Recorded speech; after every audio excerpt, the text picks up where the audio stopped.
In this beginner tutorial, we're going to use After Effects to create a convincing UFO flyby video that's designed to look like handheld footage shot with a cell phone.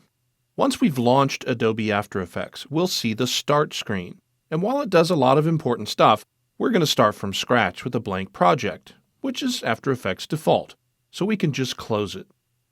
First things first, we need to add some footage to our blank project. File Import works, of course. But there are lots of ways to do things in After Effects, and a quicker way is to simply double-click on the project panel to open up the Import dialog box. Or, if you have your footage window open in your Finder or Explorer, like I have here, we can also simply drag elements from their folder into the project panel. Whichever way you choose, make sure to import Background 4K, Corn Moon, Lamp Post, UFO, and UFO audio. Clicking on each element reveals important information at the top of the project panel. Background is a 4K video clip shot at 24 frames per second. Corn Moon is 1280 by 720 at 2997 frames per second. Lamp Post is an Adobe Photoshop file with transparency.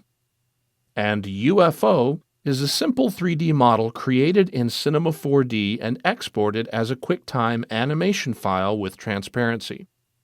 One way to tell if an element has transparency is if the description includes millions of colors plus.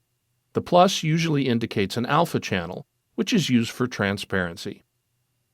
We can also double-click any element to open it in the Clip Viewer, where we can play back the clip with the spacebar and click on the checkerboard at the bottom here to confirm that this element is in fact on a transparent background.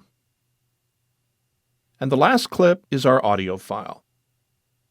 In After Effects, we do our design work using compositions. Making one is as easy as selecting a menu item, using its associated shortcut, which you can see in the menu, or in our case, we're going to create a new composition by selecting our background 4K element and dragging it onto our comp icon at the bottom of the project window, the one that looks like a little film frame. You'll notice that quite a few things have changed on screen. A new item has shown up in the project panel, named the same as our background layer. Click it and see that the new comp has inherited the size and the frame rate of the clip we just dragged on the comp icon, which is perfect for our project. If we want to rename the comp so it's more distinctive in the project panel, we can select it, press Enter on the keyboard, and edit it. In my case, I'll get rid of the 4K at the end. In addition, we now have a comp window here, which is where we can see the results of our work, and a timeline, where we control animation, navigate time, and stacking order, among other things. Like most other Adobe apps, there are a lot of panels available to us, some of them visible by default, and others accessible through the Window menu.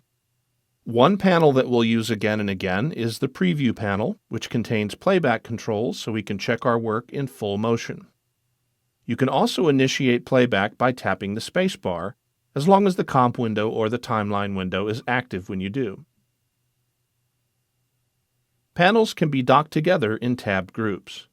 For this project, the important panels to have open are the ones I've mentioned so far, as well as the Effects and Presets panel and the Info panel. These should all be open by default, unless you've loaded another workspace or otherwise modified things. If they aren't visible, you can just reload the standard workspace, or if you don't want to do that, you can choose them individually from the Window menu. Make sure they're all open and available, and you're ready to start working on our UFO project.